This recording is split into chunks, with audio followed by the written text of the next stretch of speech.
So you know, divide 300,000, 200,000. 200,000. Yinka àti àwọn tó máa wà lórí panelist ẹ jẹ́ panelist. Bẹ́ẹ̀ni. Ẹ̀kọ́ jẹ́ ká jọ manage ká fífẹ́ share ẹ̀. Ok, mo fẹ́ béèrè sá. Èèyàn kan béèrè nínú comment pé báwo ni ọ̀rọ̀ ẹjọ́ mìíràn báwo ni ọ̀rọ̀ ọmọ mi Mọ́njọ́lá pé ṣé àwọn ṣì lè dáwó àbí wọ́n ti yanjú ẹ̀. So mo fẹ́ kẹ́ sọ update fún wa pé ṣé ẹ ti conclude nípa nǹkan tẹ́ fẹ́ ṣe fún wọn. No, àwọn committee ló dá wọ́n ní kí n fún wọn ní wọ́n try láti fẹ́ àwọn committee wa lórí platform yìí 350 ni wọ́n ní la nílẹ̀ báyìí. So ẹni bá fẹ́ support mi ò lè block support wọn. Ẹni bá fẹ́ support wọ́n lè go ahead láti support ẹ̀ àmàdé jíṣẹ́ fún mọ́mí Mọ́njọ́lá kí party ẹ̀ lè wà sẹ́tì máa mọ́kàn kó lè but lọ́dọ̀ wa ń bì báyìí wọ́n ti conclude pa máa fún wọn ní 300,050 láti fi ra màálù. So ẹni bá sì fẹ́ support ẹ̀ kò pọ̀ jù ẹ sì lè support ẹ̀ mi ò ní sọ jù bẹ́ẹ̀ lọ. All right, thank you sir.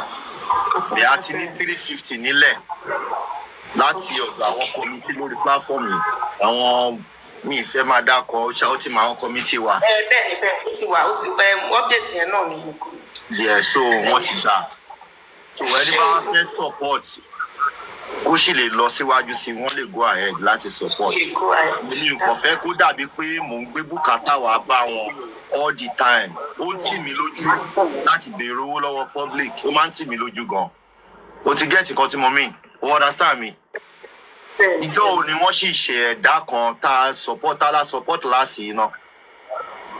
Tá la support láti Yọ̀mí náà ni Yọ̀mí láṣẹ́lá. Yes, 1.1 million ni wọ́n ṣì dá. Tó kí n tó wá gbé bùkátà wá ìyẹn mo ṣe bẹ àwọn committee wa wípé kán bá mi bo màmá yẹn láṣìírí. Káṣìírí ẹ̀ lè bò níjó òkú ìyá ẹ̀. So ó ń tì mí lójú láti wá síta again pé kí n wá béèrè owó. Ó ti yé yín. Bẹ́ẹ̀ni sir. NGO break the silence. Yes, thank you Kofi. Ẹni tó wá rán ẹyẹ tán bá sì fẹ́ support wọ́n bá sì fẹ́ support máa jíṣẹ́ fún mọ́mí Mọ́njọ́lá tó bá rán mi sí. Anybody tó bá fẹ́ support ẹ̀ wọ́n lè support ẹ̀ yan wá ní. Òun náà kẹ̀dẹ̀ kò péré lórí platform. Òun náà voice lòun náà. So àsìkò tó dẹ̀ ní ìdíwà lélẹ̀ ẹ bá lè daṣọ àṣírí. Ṣọlẹ̀ láwọn máa get to her directly. Kí ló wí? Ṣọlẹ̀ láwọn máa get to her directly. Okay, Ṣọlẹ̀ ní Germany. If you want to help, you can go directly or you can still help from this platform. Either ways. Thank you. Nikki. Hello. Send the account number sí mi. Ó ṣàì 10 to 15. So apa? Okay. Ṣé náà ṣèyàn díẹ̀ láàrin ara yín kẹ́ ṣe bélébélé. Ta ló ń sọ̀rọ̀? Àánú fún mi láyọ̀. Àánú fún mi ládé ni. Brother láti Èmi kọ́ ni mo sọ̀rọ̀. Èmi kọ́ ni mo sọ̀rọ̀ sà. mi kí ni mo ẹ̀ṣẹ̀ dé ni. Ìgbà tó wá dé ńkọ́ o. Ẹ kó àná bọ̀dà mi, aago mélòó lẹ dẹ̀ sùn? Mo rí yín 12 o'clock kí n ta kí lẹ̀ ń ṣe. Ìtàndù. Kò sáà ti bá a lè kí sí lé ni. Kò sí lé ni. Ẹ wá o, ẹ sọ̀rọ̀ lọ́rọ̀ àwọn ọmọ léńjẹ yẹn o. Ẹ̀yin lẹ máa sọ fún wa. Mo lè sọ fún ọ o, a mọ́nítọ̀ wọ́n ṣe ń lọ bọ́ ṣe ń bọ̀ ni o. Ó dà o. Tó kí la fẹ́ ṣe báyìí? Kí ló fẹ́ sọ lẹ́nu? Ṣé kò sí ṣóǹtà ni? Kíní wà ń ta wọ́n ní kíní wà ní court báyìí Spendi àti nurse wọ́n wà ní court báyìí bóyá wọ́n dẹ̀ ti ṣe tán we don't know we need update from there. A mọ̀ pé nǹkan update tán lọ ṣe ń bẹ̀ kò sí nǹkan tó kàn wá but kò sí nǹkan tó kan justice pẹ̀lú ọbẹ̀ court tán gbé lọ. Wọ́n náà kàn lọ máa béèrè stupid question níbẹ̀ kí pé bóyá wọ́n charge ẹ̀ pé òun ló pa Mohbad. Wọ́n charge ẹ̀ pé òun ló pa Mohbad kò link up pẹ̀lú ikú Mohbad. Nǹkan tó ní Spendi lọ ṣe kò link up pẹ̀lú ikú tó pa Mohbad. wọ́n kàn ní wọ́n fẹ́ béèrè lọ́wọ́ ẹ̀ ṣé wọ́n ló pe nurse gba nurse náà wọ́n á béèrè lọ́wọ́ nurse ìpè nurse kí ló yẹ tó pé ẹ̀ bá bla bla kì í ṣe pé bóyá wọ́n fẹ́ link ẹ̀ up kì í ṣe pé bóyá wọ́n fẹ́ link ẹ̀ up pẹ̀lú kú tó pa Mohbad so kẹ́ jẹ́ ká ní ẹ̀ lọ́kàn kó má ṣọ́ọ̀kì wa. ẹ bọ̀ ṣé kò sí lára àwọn tó wà nílé ni. ó wà lára àwọn tó wà nílé ṣé òun gan wà ní tó yẹ kán tiẹ̀ charge òun rárá ṣé òun ni first person tó yẹ kán charge tó bá yẹ pà ṣe justice ṣé òun ni first person ṣé òun ni first person yìí tó wà ní London kí ló kọ ọ̀rẹ́ Mohbad tó sá lọ London ẹ̀ ìyẹn ti London torí kó tó kó Nàìjíríà lifestyle kí ló kọ lifestyle irú lifestyle yóò rí pé òun ti kúrò ní Nàìjíríà inú ẹ̀ wá ń pick ẹ rí i pé torí pé ó ti wà ní London ló ṣe máa ń lọ tákùyọ̀mí nǹkan tó ṣe máa ń tákùyọ̀mí nìyẹn tó bá yẹ pé wọ́n ti náwó gan wọ́n ti lọ tọ́jọ́ lé ayé ẹ̀ ni kò ní dé London kó máa behave bó ṣe ń behave yẹn kò ní dé London kó máa behave bẹ́ẹ̀ ẹ ti understand so ẹni bá ní update láti bẹ̀ ká gbọ́ nǹkan tó ṣẹlẹ̀ nínú court ẹ lè fún wa lọ update láti bẹ̀. láì pé on God fẹ́ sọ̀rọ̀ on God. On God. Okay, actually on the voice of the play Laro anymore, the person Kwale Lori. Sherry, majority of these people, they are not after the success of the justice for Mohbad. And majority of the things don't she. But of machine people come and frustrate Mr. Yomi. And I thank God for one thing, Mr. Yomi Tigbo. Because they expected him to be playing some of the voicemail, some voice notes he has and all those things. So when they didn't come, feedback is what Abuja and Jay again. And that's the way I see it because Jerry, all of my authentic Mohbad authentic and work to go. And at the end of the day, the father now came out to now even worsen the situation for him. I know very definitely with Mr. Yomi's case, at least I know to an extent we are having success already, and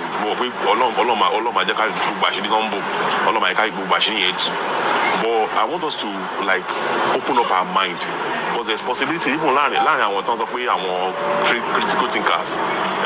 Most of their behaviors shows they don't want the justice. What they just want to do is come work traffic, one or two things. For them to be known to be into something. That's why they always want to like go deep into anybody that is checking or looking for the real justice which the whole public is looking for, and that is the way to they are anti-justice, not anti-justice, because to me, if a 27-year-old boy dies and people are saying he was in the house with the wife, and up till now, family close boy or junior now the truth of the whole situation cannot even be found after 2 years, and some people are still coming up with different narratives that will frustrate the person that is even doing the right thing. It's quite unfortunate. People not believe want to were exposed to the foreign land, and now they cannot even behave normally. Like Aliano, I had somebody's something that happened in the American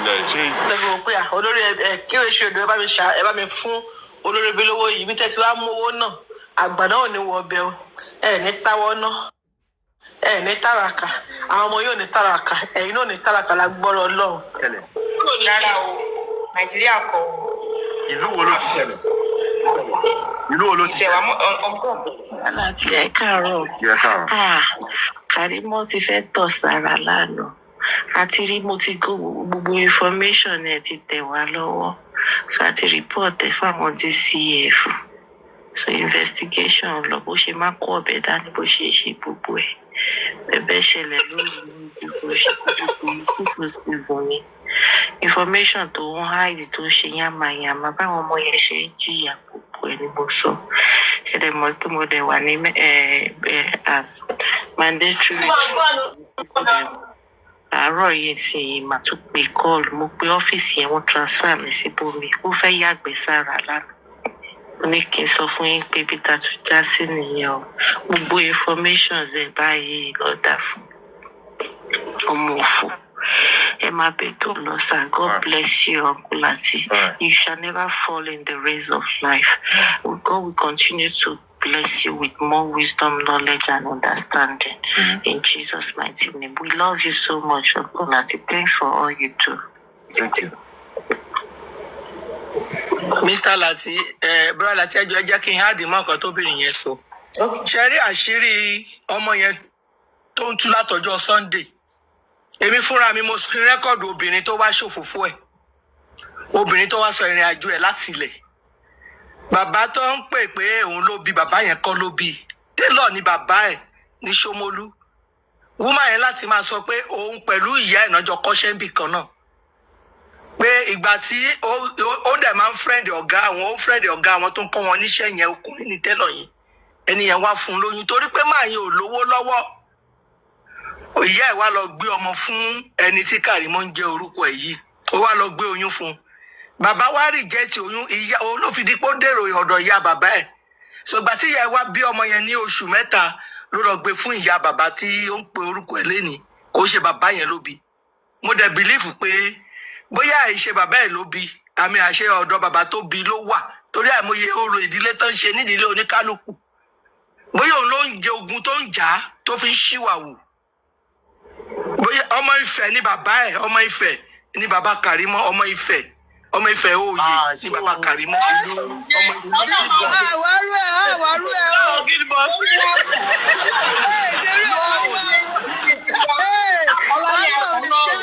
Ọlọ́run ní jẹ́ ọmọ ọbẹ̀ ń sorí burúkú Ẹni kọ́ ni mo kú sọ. Ọmọ ẹrúfẹ́ ni ọmọ ẹrúfẹ́ ni bàbá ẹrìn. Ọmọ ẹrúfẹ́ ni bàbá ẹrìn wá gbọ́. Ẹ máa gbọ́. Ọmọ ọdún yìí ni. Kòsí sọmọlúwa ẹ má kàbọ̀ wá láyé ẹ má kàbọ̀ sọmọlúwa o. Níbo? Ọmọ ẹrúfẹ́ ni bàbá ẹrìn tó ń wáyé. Wọ́n ṣe dictate Kàrímọ́ ni pé.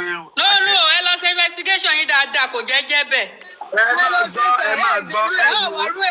Ẹ lọ ṣe pé àláyé ọmọ àlejò. Ẹjọ́ ni wọ́n bá ìwọ̀n náà. ẹjọ́ ẹ má yẹ ká borúkọ rí ajé o. Ẹ jẹ́ kí n complete now. Ẹ jẹ́ kí n conclude ẹjọ́. Kẹ́rí ìgbà tóbìnrin yẹn sọ̀rọ̀, ó sọ with confidence. Ó sọ débi pé ó ní ìyá oníjúmíjúmí náà máa ń pè é. Ó ní power bank ni. Ó ní transformer. Bó ṣe ń sọ nìyẹn o níwájú. Bẹ́ẹ̀ ni transformer bó ṣe ń pè nìyẹn o. Pé kò sí ẹni tí ó lè tọ̀ síbẹ̀. Mo record ẹ̀ ó wà lọ́wọ́ mi. Mo ti play lórí platform wa. Kò sẹ́ni tí ó lè tọ̀ sínú òbò. Ṣé ti tọ̀ sínú òbò ya wọn? Kò yé wa nǹkan tẹ̀lé. Láti ọ̀gá. Ó ní kò sẹ́ni tí ó lè tọ̀ síbẹ̀. Ṣé tí ọ̀tọ̀ sí Kò sẹ́ni tí ó lè gàyà ìyá wọn. Bí ìyá ẹ̀ ń gbà yẹn.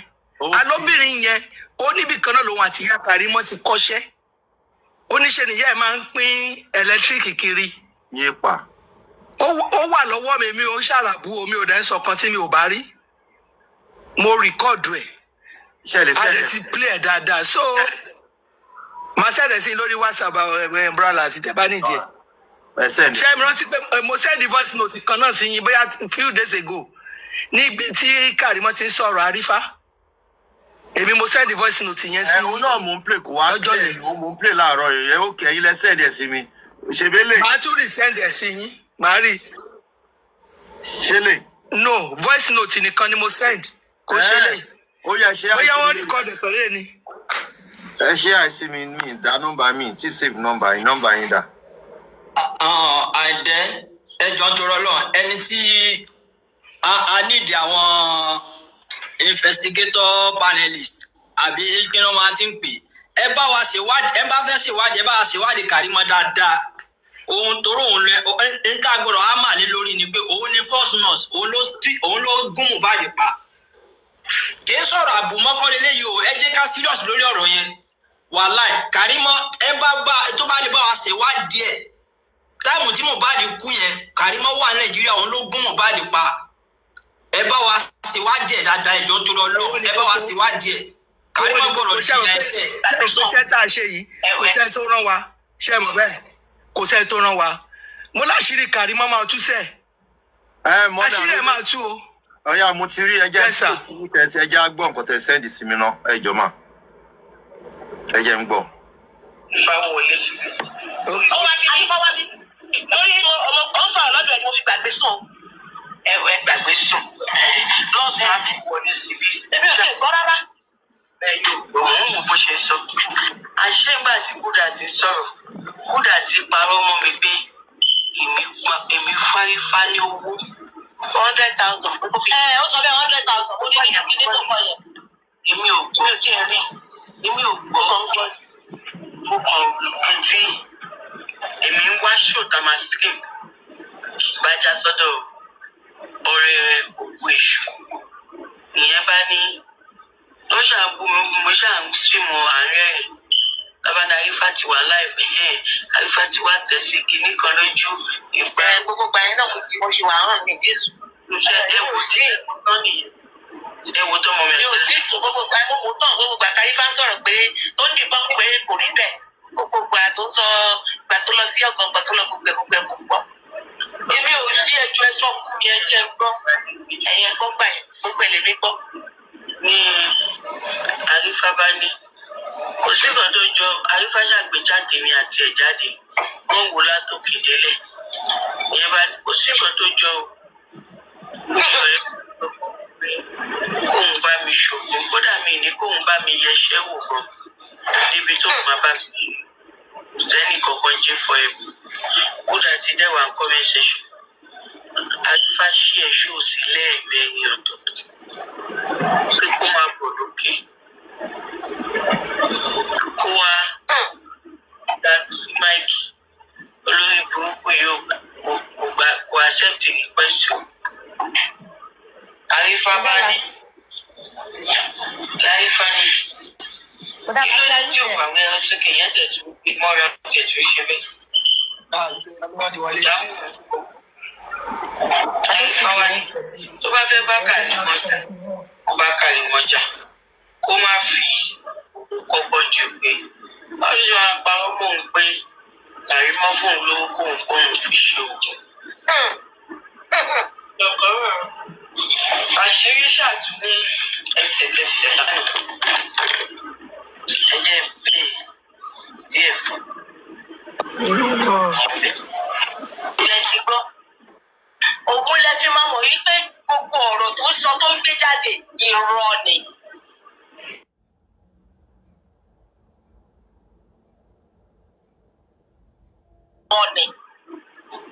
Nígbà Àrífà ṣe ṣojú ọmọ tíṣà àgbègbè náà dìbọn Àrífà ọ̀tọ̀ yìí.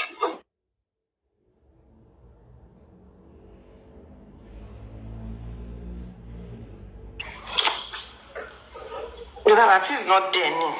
Ẹ jẹ́ ká máa sọ̀rọ̀ mí lọ ẹjọ́. I don't feel the need for this. Ọmọ. Mama T. If I did not even buy it, I did not support it though. Mama T ṣe ti wà bẹ́ẹ̀ sí. Sọ ọ̀rọ̀ ẹ̀sìn ló máa tún gbé wa nù. Kò tẹ́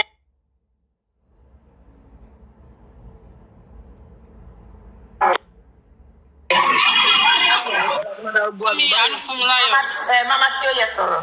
Bọ́lá tí máa dàá náà sí. Wọ́n ti sí mẹ́. Ẹ ṣáà tap. Ẹ jẹ́ ká tap náà, ẹ máa tap. Ẹ tap, tẹ bá tap. Ẹ tap ẹ bá engage. Ó dà pé bóyá wọ́n receive call. Wọ́n sí on seat ni o.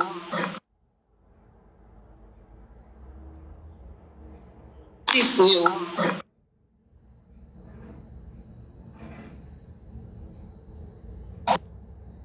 Ọ̀dọ̀ mi nìkan ni òun pọ̀ sí ilé kọ̀ọ̀kan. Èmi ò lówó ṣe ń gbá mi níbí náà.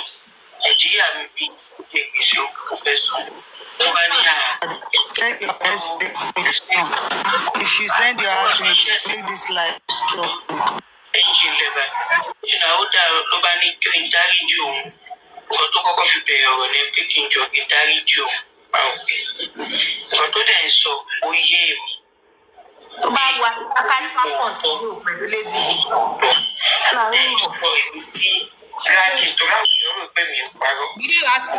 Brother Latisne stop ẹjọ́ ẹjọ́ stop. Now, Okay. Ẹ jẹ́ ká máa ṣe show wa lọ wa not interested. ìyá ṣàkóre. Ó yẹ máa sọ̀rọ̀ yìí. Prince, so you send your request. You said you have question. Come up, please. I don't know any question. Prince Abi. Damn log. So ìwọ náà wà náà panelist so wọ́n máa tún ní nǹkan kan ní token ni a máa manage. Keyboard máa include ẹ̀. Kì í ṣe keyboard o. Keyboard mo ní keyboard. Keyboard. Kékeré ló máa ṣe ẹ̀ gbọ́dọ̀ láti ẹ ṣe ó dà ìpè mọ́ ìṣòro kò mẹ́ṣẹ́ gan-an káà ní wáyé ti àgbáyé àtàlẹ́. Mọ́mí lọ́lí màmá ẹ ṣe púpọ̀ lọ́wọ́ sí ọ̀gá wa. Keyboard, thank you for. Ọ̀sẹ̀ ẹ̀mọ̀ pé ẹ̀ ń wò wá ẹ ṣe gan-an. Kọ̀ǹsáré wá sókè wá. Mo kàn sáré wá sókè wá béèrè question yìí because I saw it yesterday. Ẹ má bínú brother tí because red flag ní kíní fún mi. I saw that Vengeance was asking Suzy if the new lawyer will arrest Baba. And I saw that Suzy used political answer and said the new lawyer will do his job, kiniko. But I saw that what they are after, the critical thinkers group, wọ́n fẹ́ tó máa arrest Baba, wọ́n fẹ́ tó máa question Baba. And this is a red flag if they are part of this new movement. For me, ṣé o ṣe pé àwọn supervisor tí ń kó ẹran mi rò, àwọn tó tún máa sabotage, tó máa disturb new lawyer yẹn, nǹkan tí mo kàn ní kí wọ́n á béèrè nìyẹn. Kid boss, please, if you have an answer to that. Nǹkan tí mi really ní understanding èmi kàn sọ blindly the other time. Gbogbo àwọn lè dá orí gbogbo wa. Ìjọba máa mú justice wá, ṣe understand gbogbo nǹkan tèmi mọ̀ ọ̀nà tá a mọ̀ pa fẹ́ gbà. We don't need to take gbogbo nǹkan tí wọ́n sọ pẹ̀lú gbogbo God in us, but kákan máa fọkàn bá wọn bá lọ. Ṣe get? Okay, ṣe mọ̀ pé nísìnyí tó bá yẹ pé kò sí Yomi Fabiyi nínú game yìí, ṣe mọ̀ pé kò sí nǹkan tá a máa ṣe. You know, we're not going to so thank God there is Break the Silence Foundation somewhere. And now, if there is going to be lawyer, let them be. Àwọn èèyàn kan wà èmi kàn believe pé báwọn èèyàn ṣe ń wá fín nídìí kókó ọ̀rọ̀ yìí, thinking that okay, àwọn kan tó ti ṣe mistake in the past, they shouldn't be the one to bring kíní kan, àwọn tó ṣe different reasons táwọn èèyàn ní different reservation lórí ọ̀rọ̀ lọ́ọ̀yà. Èmi ò kàn fẹ́ ká bá wọn tú débẹ̀ ni. Ṣebí tí ẹjọ́ owó ni kókó, ṣebí tí èèyàn bá ní eégún bá bẹ èèyàn máa jó, ṣebí tí ò bá jó mọ́, ṣebí kò sálàgbà tó máa múyàn sí. Kápọ̀ kádẹ́rìn yíyẹ lèmi mọ̀ tó máa ń jẹ ni. So wọ́n ní ẹni tó mú lọ́ọ̀yà wá bẹ́ni tó suggest lọ́ọ̀yà, wọ́n ní smartly o, wọ́n ní kò lójú, wọ́n dẹ̀ ní ọ̀dọ̀ àwọn bàbá ló ti wá. Àwọn èèyàn dẹ̀ sọ pé kí bóyá kó ṣí ojú ẹ̀, bóyá káwọn èèyàn rí. Àwọn kan tún sọ pé Supreme because of antecedent. Wọ́n ní èmi ò mọ èmi follow ẹ̀ ń follow mi, so mi really mọ̀ nípa bóyá mi mọ̀ nǹkan tó ti ṣe nínú justice. Yeah.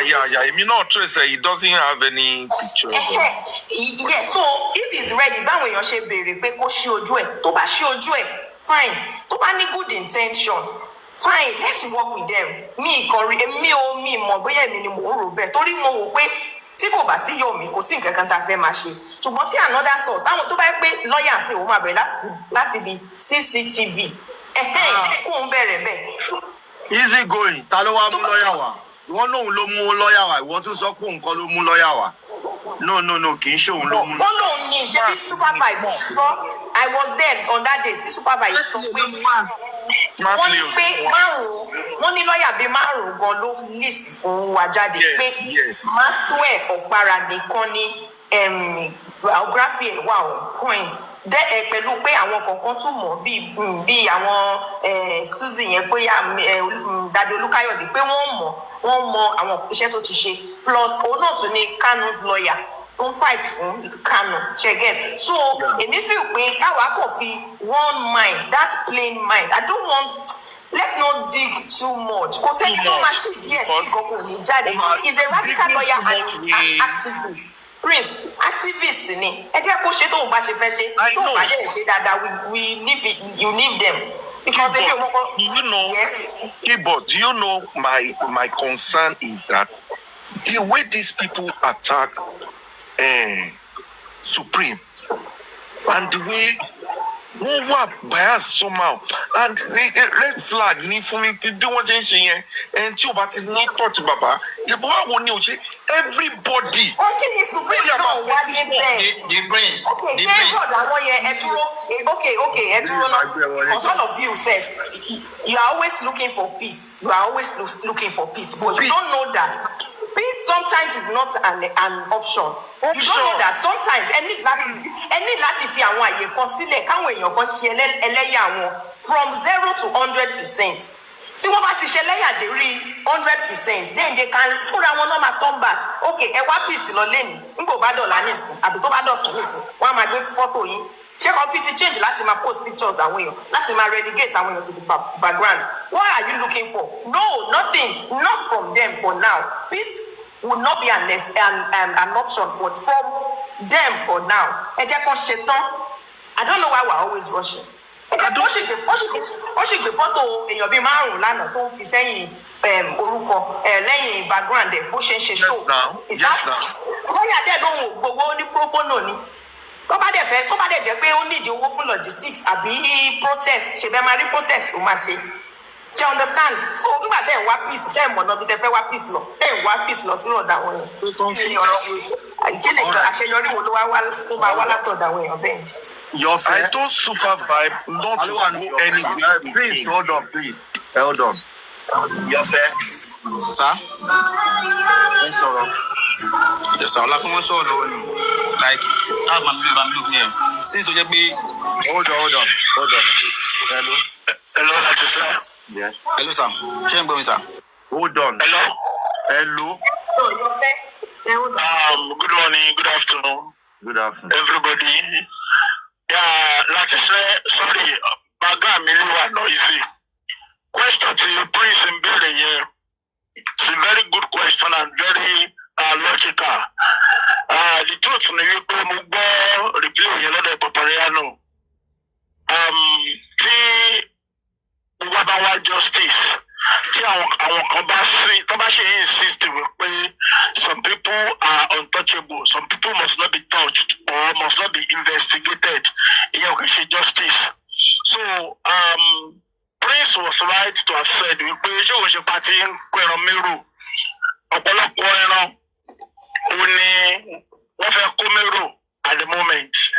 Because the truth in the Tabalawa justice. We believe we put everywhere. Only call it touch light, see, call it search light, no see.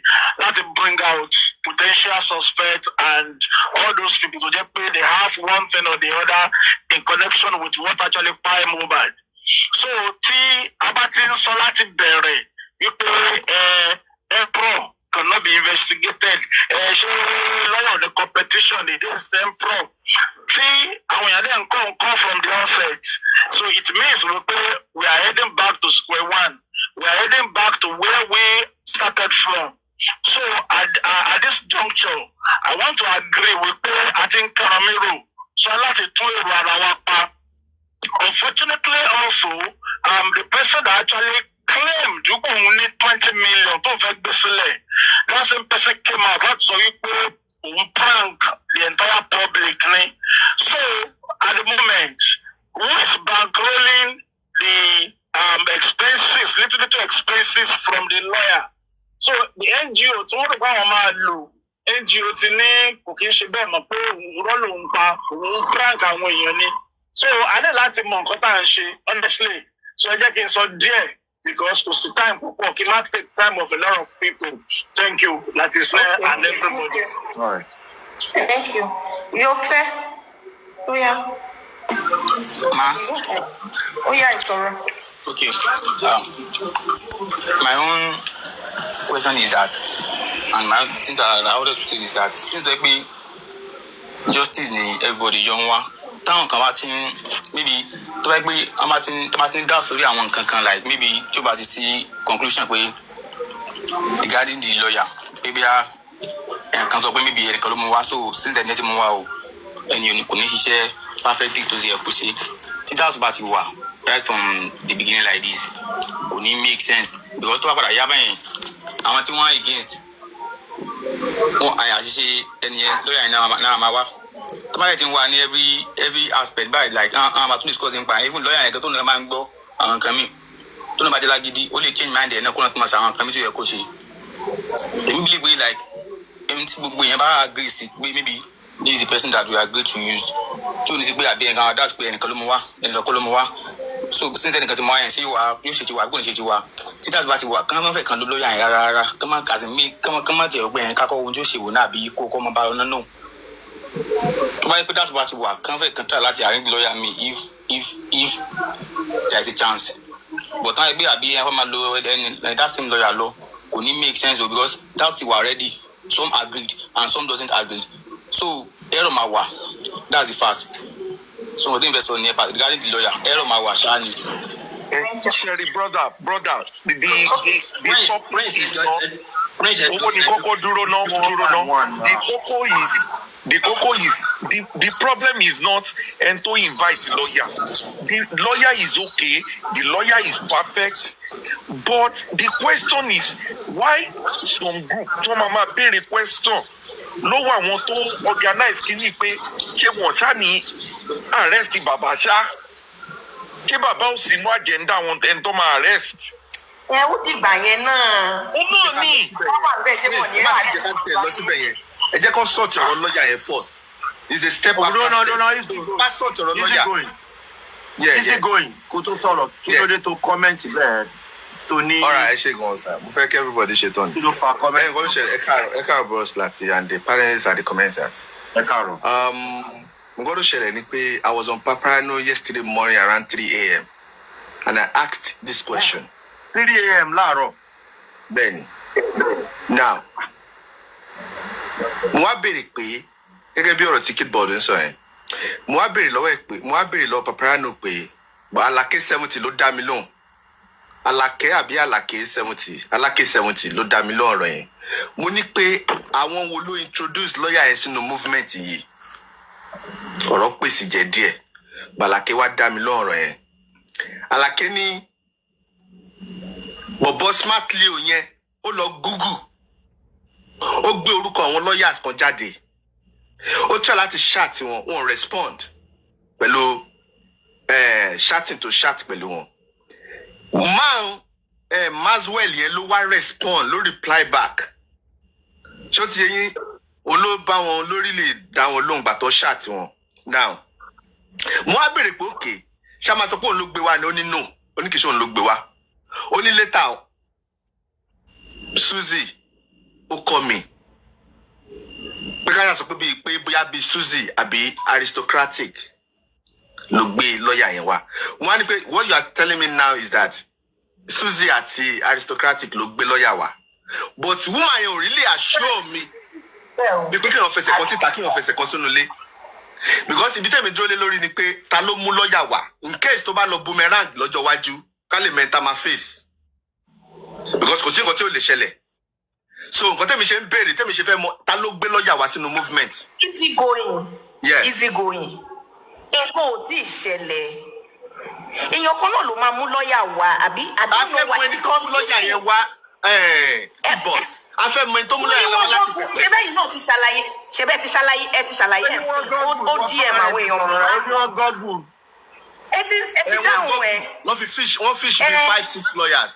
Now, ẹ má wọrí ẹ jẹ́ kó bẹ̀rẹ̀ iṣẹ́ náà ẹ jẹ́ kó bẹ̀rẹ̀. nǹkan tá a wá kàn kúrò sí lọ́jọ́ ẹ̀ ṣá nǹkan tá a kàn kúrò sí lọ́jọ́ ẹ̀ ṣá ẹ ò mọ nǹkan tẹ̀mí ṣe. àwọn èèyàn kan sì máa question ẹ jọ̀ọ́. of course ó mọ nǹkan tẹ̀mí ṣe insist. díjẹ́ sì wá join wa ẹ jọ̀ọ́.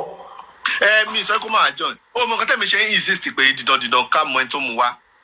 ó pé ká tó mọ̀ pé gúrẹ́sì ló gẹ̀ẹ́tì ó pé ká tó mọ̀ pé gúrẹ́sì ló gẹ̀ẹ́tì wá o.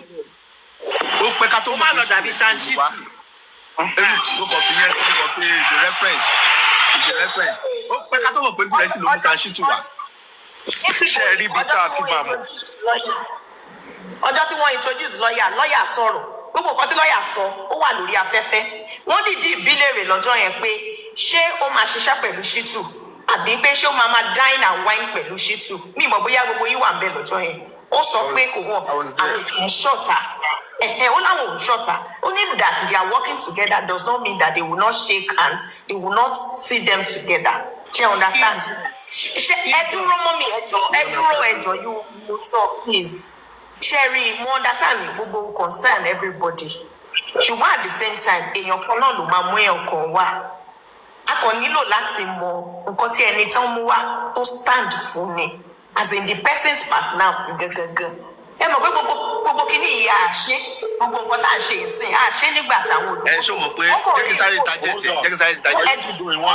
tajẹ́ tẹ̀ jọ má bínú ṣó mọ̀ pé nínú ọ̀rọ̀ wọn. ẹ dúró wọ́n fẹ́ receive. Yes sir, ẹ káàsán.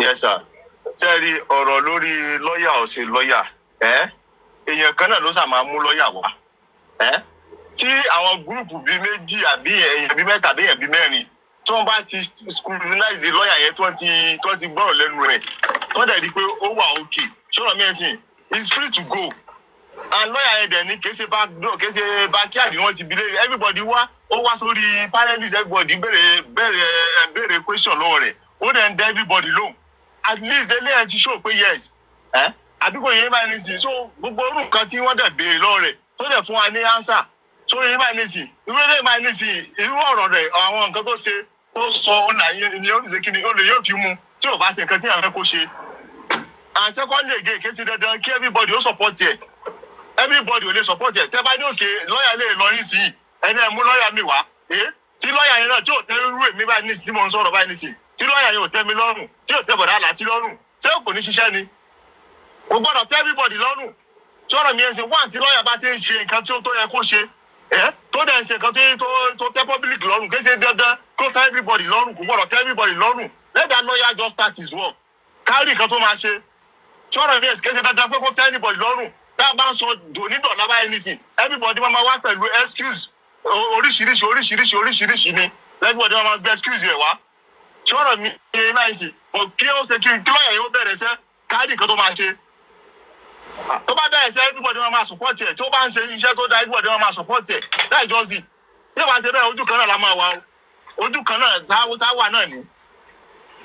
ẹ mọ̀ pé ẹ jẹ́ conclude o ẹ mọ̀ pé ìgbà tí Mr. Yomi tí àwọn èèyàn máa sọ pé let's support Break the Silence Foundation the only thing I keep saying is we don't even need to polongo anybody tí àwọn èèyàn bá ń rí positive achievement tí wọ́n ń rí pé ẹni yìí dẹ̀ move o naturally a máa support but kò ń ṣe pé ká ti máa kò tí àti bẹ̀rẹ̀ o ṣùgbọ́n a ti ń wá ibi tó ti máa ṣubú kò wọ́n kí nìyẹn ò ní jẹ́ ká rí dáadáa ẹni yẹn kẹ́ni yẹn ṣàṣubú la bàbá wa tẹ́ni yẹn bá ṣe mistake kan báyìí wàhálà ni ṣe mo understand wa ṣùgbọ́n nísìnyí easy going once beaten twice shy ẹ fún wa ní lọ́ọ̀yà ẹ bá wa gọ́ọ̀bù lọ́ọ̀yà ẹ mú wa another person sọ pé it's not good ẹni tó bá sọ pé it's not good let's bring them let's interview them thank God wọ́n bá wa sọ̀rọ̀ irú lọ́ọ̀yà ilé tó bá wa sọ̀rọ̀ yẹn sìn tí ò bá tẹ́ wa lọ́rùn a tún lè mú wa gbé wa lẹ́ẹ̀mejì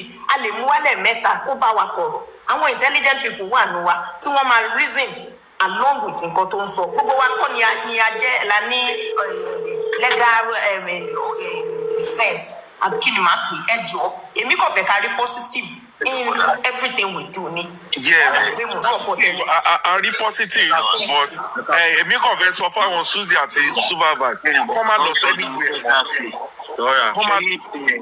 oríṣiríṣi àwọn èèyàn ló wà lórí social media ṣé àwọn kan ti wà depressed ẹ pé kíní tó fi ń wá ìléwé time tó wọn lè gbàdúrà kó parí àwọn kan dẹ̀ ní owó lọ́wọ́ wá tọ́lọ́tọ́ tó láwọn èèyàn bẹ́ẹ̀ yẹn wọn ò lè gbàdúrà kẹrí ẹgbẹ́ àkan tó máa change ní ọmọ àgẹ́sẹ̀ yìí ẹjọba sad ẹwọn ṣe for 2 years orí social media lọ ti ń ṣe ọtí tí gbogbo ìwà tòmí nìkan ló make changes láti over 2 years tó ti ń ṣe justice for Mohbad Yomi nìkan ló make changes àtàwọn mí kan wà ní kọ̀tọ́ máa dó sórí social media nothing àbíkọ́ máa sọ̀rọ̀ everyday same topic everyday So that's why, say they not about 3 years, 4 years. I'm a bit flat say better in 2016 guy. Yeah.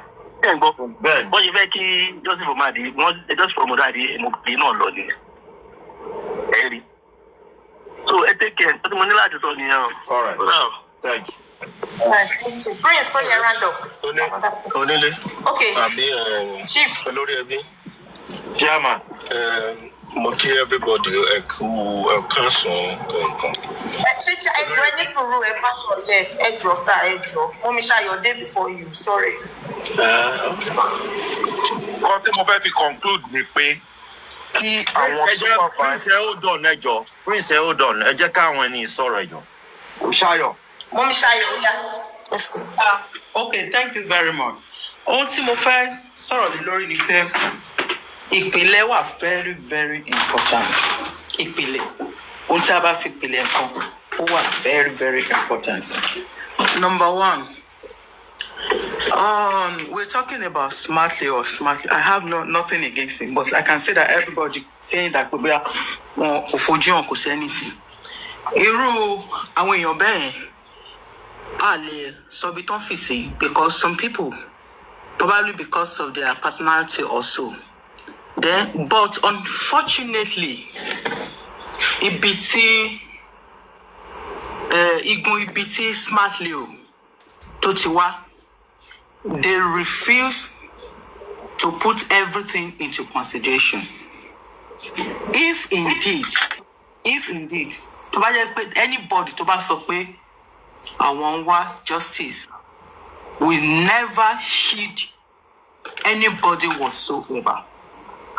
Whosoever looking for justice should not shield or protect anybody whatsoever, because justice la sọ pé àwọn la sọ pé a dúró fún. So if you have any group that come out boldly and say that as long as Baba is not going to be affected or be affected, their own condition is Joseph Aloba. That is a red flag to me. And that is a red flag. So those groups automatically should be excluded.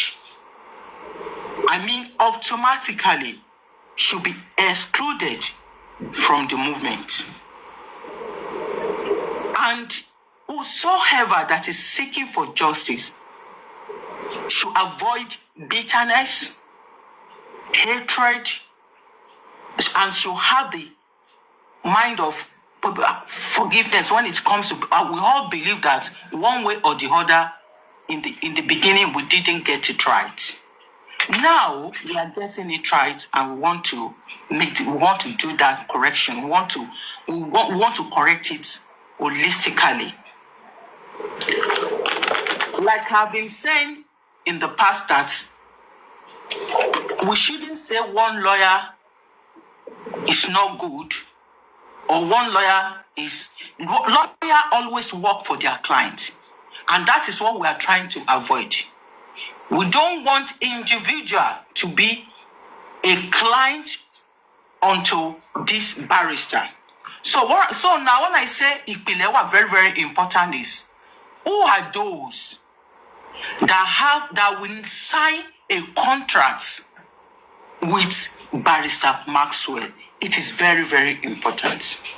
I said one time, and I'm not ashamed, and I do not care, and I'm not stand to be corrected. I don't care. I know majority go for, when they are trying to say this, they want what do we call this woman? Whosoever, at a time, she has ultimate mind of from somebody like Adura. Adura was in that house. Nobody should try and say, oh, you want to accept it when it comes to injustice, because we can only, so okay, they should allow to to be treated fairly and to give them every right that they have. But we cannot speak for anybody in that house or any family. We should not say, oh, we don't want somebody to be affected. Just like Karimon was shouting, Adura. No, we don't want that. We don't want the same thing. Supreme. I said I have reservation. So whosoever, so if they said the critical thinkers or the other camps, they are trying to shield Baba, so definitely me, it's just my opinion, it's no. Supreme, she has at a time protecting Adura. To me, it is no.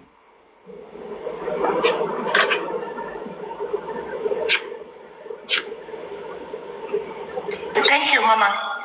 Thank you. Front, we have to see them. Should be able, number one, they must have face, and we must be able to say that this party were antecedents. Okay.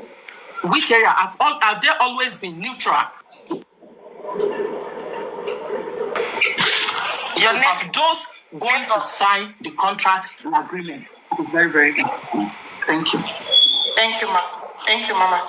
Thank you. Chief Doctor. Let's have it. Yeah. Hold on.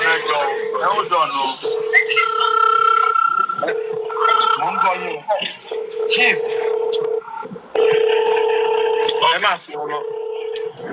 Okay. Good afternoon, panelists. Good afternoon, sir. Good afternoon, everybody, and happy day to every one of us.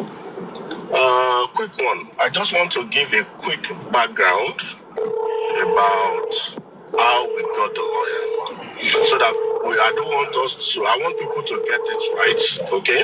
So there is no Yankee Panky, so we just get it straight. Now,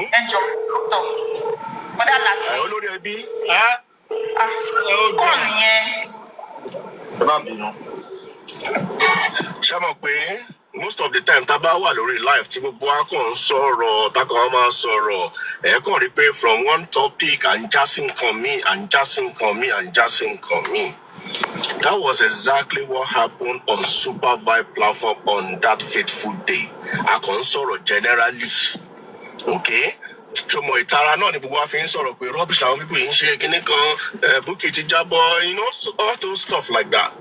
Smart Lou 2 was also on the panelists on that day to work on sọ̀rọ̀ generally. So, but my time to that is submit now on the group. I think so many ọ̀rọ̀. So, we need to do something. Gbogbo I agree pé something must be done. So, I ní okay pé òun láìdíà kan. Panelist, so lè fún mi ní èèyàn kan àbẹ́ni méjì. Pé òun ti get in touch pẹ̀lú public lawyer, but òun ò fẹ́ bá lawyer yẹn sọ̀rọ̀ directly òun nìkan.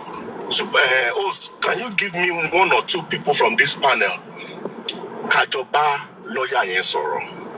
Okay? So orí panel náà ni Super Vibe ló ti nominate Suzy. Mind you, Suzy nìkan. I sọ pé kérò máa pọ̀ jù pé one person is okay. Kérò máa pọ̀ jù. So Suzy, we nominated Suzy to go with Leo to talk to whoever that person was. Nobody knows the person at that point in time. But Suzy, you go, then come back and give us a feedback. Are you with me? So when Suzy now came back in 2 or 3 days after, Suzy now said, okay, he has discussed with this lawyer, but we said don't mention the lawyer's name. We don't want it for now. He has discussed with lawyer. He has interrogated the lawyer. He feels we are on the right track this time around. Okay? We feel we are on the right track. So it was after that, response. Okay, since you have given us a good response about this lawyer, no problem. Go back and discuss with him that we want him to come and speak to everybody on the general platform so that the general public can ask him questions. All the questions Suzy, you have asked, bring him back. Okay, so a date was set for him. He agreed to come. A date was set and he came online. And that was the day everybody began to question and to interrogate him online. So having passed through that stage, to answer a question to go out and feel, okay, I think this guy is good for us, you know. With all everybody has questioned, even the I didn't bother to just question, as in let me just be watching. Okay, so it was after that we are now deliberating on who would now start working with this lawyer. I haven't heard from him, having interviewed him. Who would now start? So that's where suggestion now came. Okay, Supervisor Blue now said he will go from platform to solicit to garner support. That this thing is public. It's not going to be Supervisor alone. It has to be general public. So there are a lot of debate on Supervisor that debate. Why do you want to go to different platforms there? But later we now say, okay, go to Olori Ebi, go to Papariano, okay, and to preach peace and to tell them what is on ground. So I think that's what Supervisor did, to go to platform. I knew when it came to Olori Ebi as well and stuff like that. So at the end of the day, I think 2 people are now being, we are saying 5, but now I think we have Susie, we have aristocrats. 2 people. I don't know if they are up to 5 now, but as at the last count, it was 2 people that were now agreed, nominated. In fact, it got to a point that I say all the hosts, Olori Ebi, Papariano, bring 2 persons. I was there, we were talking about that. Bring 2 persons or 1 person.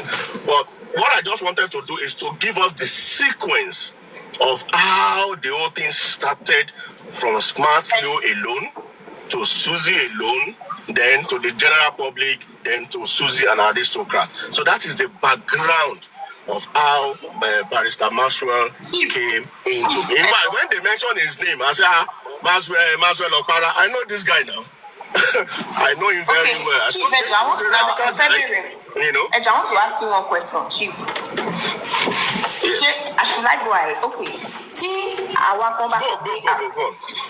bá sọ pé wọ́n fẹ́ bá lọ́ọ̀yà ṣe, tí wọn ò dẹ̀ support Yomi, right? What should we do? Àwọn kan náà ò fẹ́ bá Maxwell ṣe. Wọ́n fẹ́ Maxwell, wọ́n fẹ́ Yomi. Kí ni ká ṣe? Àbí kí là ń ṣe? Wọ́n fẹ́ Maxwell, wọ́n fẹ́ Yomi. Káwọn yẹn náà lọ ṣe tí kan lọ ṣe, gbogbo wa ò lè sùn síbì kan náà ká kọrí síbì kan náà. Kárin kí wọ́n mu lórí, kémi mu nírù, kí wọ́n mu lápá, òun ló fi ń jẹ́ justice. Tó táwọn kan náà ò fẹ́ bá Yomi ṣe, ò fẹ́ bá Maxwell ṣe, káwọn náà lọ gbégbèsè now. Do you understand? But from my own point of view, this is my final view on this. Anybody, and I still stand on my point till eternity.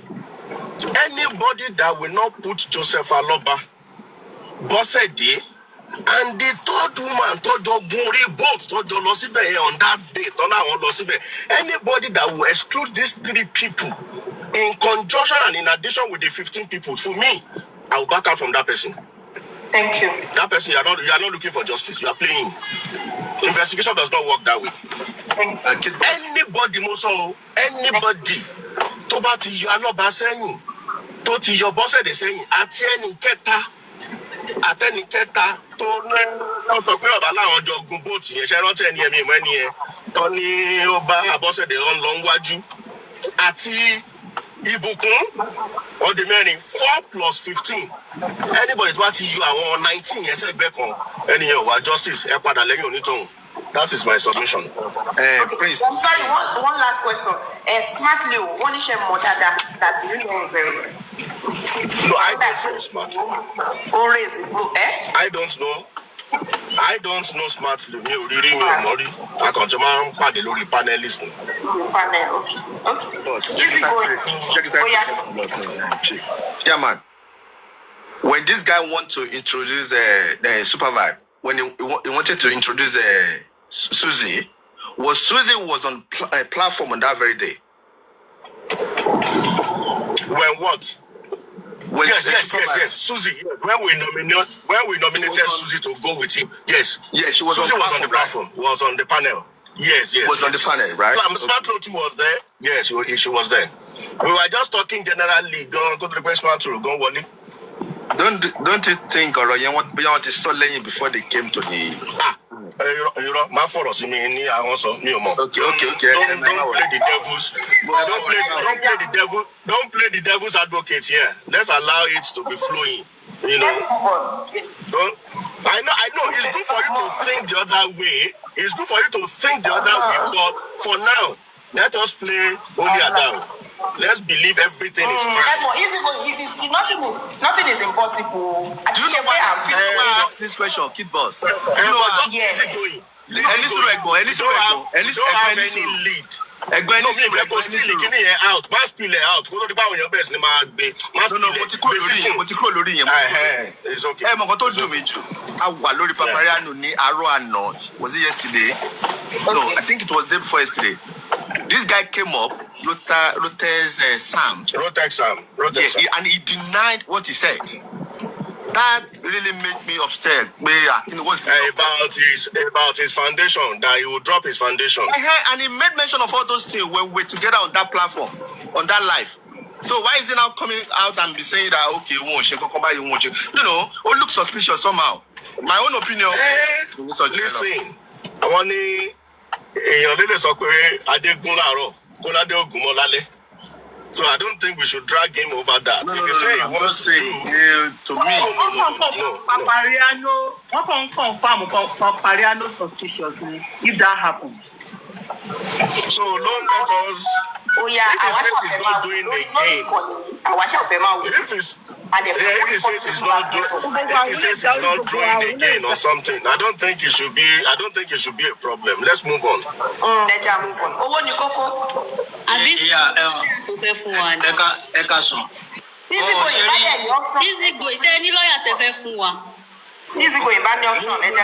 don't have any problem with that lawyer.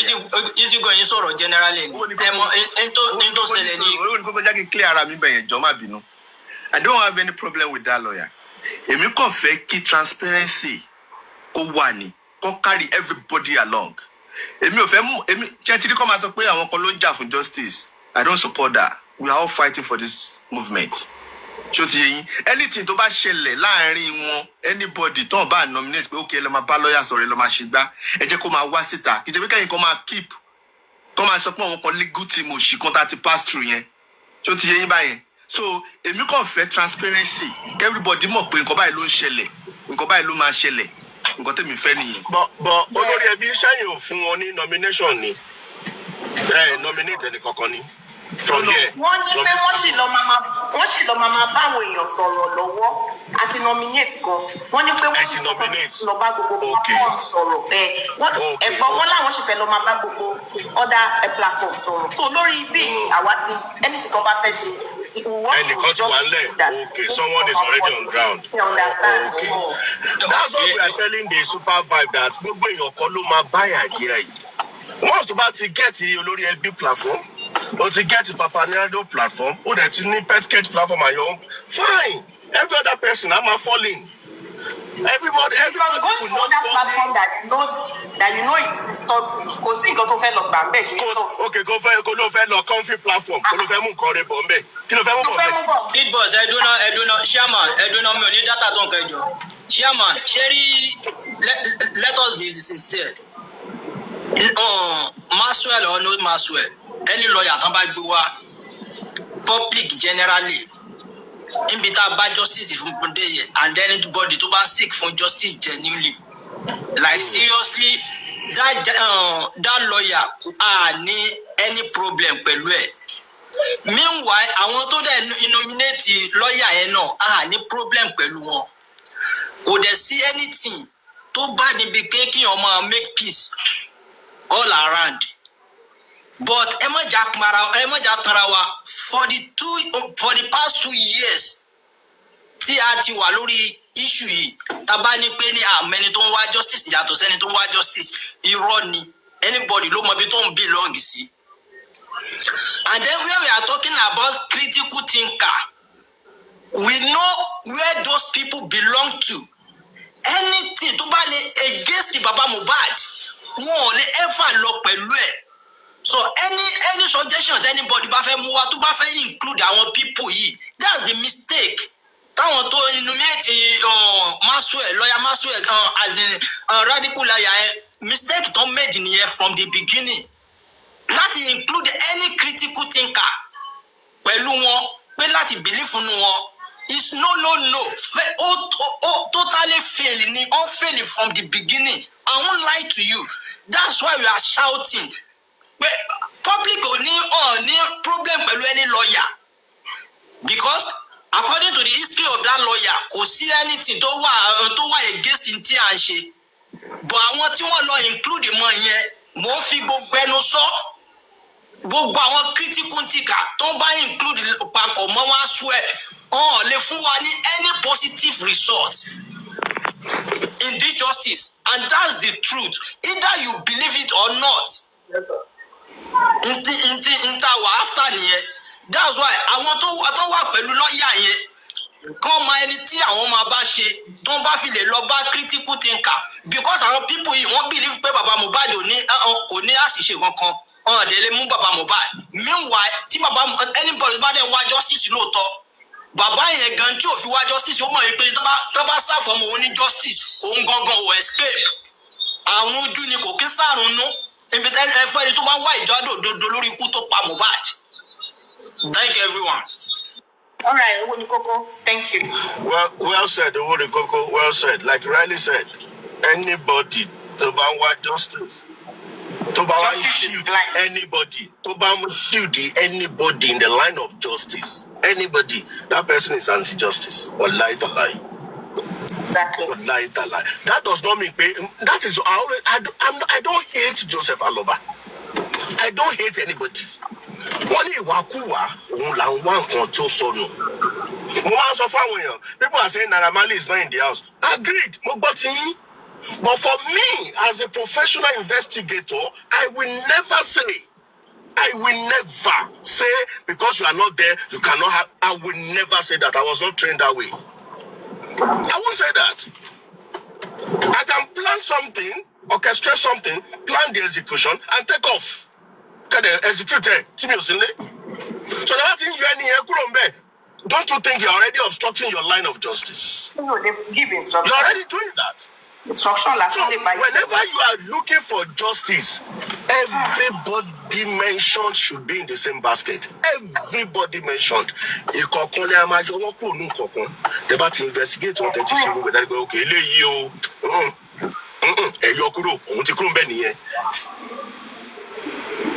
Chairman, Sherry. They might drill down to the corporates. Okay, all of them.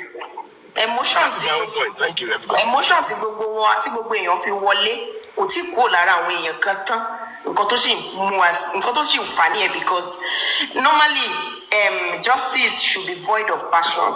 Justice is blind. So kò yẹ kó sí pé àbúrò kan ẹ jẹ́ ká yọ sọ́tọ̀ or mo ní interest àbí mi fẹ́ kí bàbá kí ọmọ kú kábúrò ẹ̀ tún ṣẹ̀wọ̀n àbí ìyàwó ó yẹ kó yẹ kí everybody tó bá wà involved ló yẹ kó fojú finá òfin but nítorí pé àwọn kan ṣì wà nínú pé emotion ni bàbá ló bímọ kò yẹ kí bàbá yẹn tún jẹ̀yà. That is why we are where we are. But God will help us. Ẹ ṣe pé ojú everybody ńlá day by day. Prince, let's have it. Kí Prince tó sọ̀rọ̀ kó tẹ́mi kàn fẹ́ sọ fún public ni pé ṣe first move lawyer yẹn ó máa jẹ́ ká mọ̀ what's going to happen. First move nǹkan tó bá kọ́ ṣe la máa fi mọ̀ pé ṣé lè serious pẹ̀lú wa àbí it's not serious with us. Thank you. Okay, the only thing tẹ́mi tó kàn ń fi èmi ni ọ̀rọ̀ Kánò yìí ṣe mọ̀ bó ṣì ń face ọ̀rọ̀ Kánò pé ṣó máa láì fún wa nǹkan ẹyọ kan tí ó bẹ̀ mí nìyẹn pé ṣó máa lè ṣe bí torí ó dà pé wọ́n ṣì ń protest and everyday náà láwọn fẹ́ máa fi ṣe protest yẹn báyìí láti àná àbí ìjẹta lọ pé until tí wọ́n bá tó release Kánò. So ṣé àyè wà fáwà bọ̀táyè bá wà tó bá lè motivate. Ní tèmi tó bá tọ́ pé kí n sọ to be sincere, I don't see that man as an activist. The reason why I said so ni pé bó ṣe ń sọ̀rọ̀, an activist need to be a vocal. And to yẹ kó máa sọ̀rọ̀ tó yẹ pé ilẹ̀ máa mì. If any one of you remember during the time of Gani Fawayemi, tí Gani Fawayemi bá ń sọ̀rọ̀, I could remember one protest they did in Ojota. Think and five in Bansoro, I'm up with yes. Smart Leo, please, can you come up? That guy will not come up. I know him for that. And if you come up, you're gonna show your face. So what? Hey, Joe, easy going. Please. Don't say like that. Smart Leo, please, can you come up? Please. Let him come up now. Okay. Thank you, that much. I just go send you request, you know. I'm about to send you request. Okay. Bóyá kẹ́mi bọ́lẹ̀ fún wọn náà. All right. T-Boss. Good afternoon. Ẹgbẹ́ mi bọ́lẹ̀ náà. All right. Good afternoon, everyone. Glory I just want to quickly add this. I think at this stage, the lawyer that is needed is someone that will shake all grounds, regardless of whoever is involved. All parties at the house, all mentioned persons should be investigated. That is my take. Whichever lawyer is being used should be a lawyer with no shackles, no sentiments. Once we keep the ground running with that again, to be a colossal failure again. Thank you all.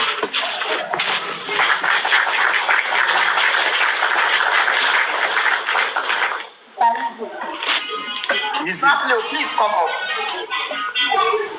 Smart Leo, come up. We don't beg you already. Mr. Easy, yeah. Hello? Yeah. Mr. Easy, are you there?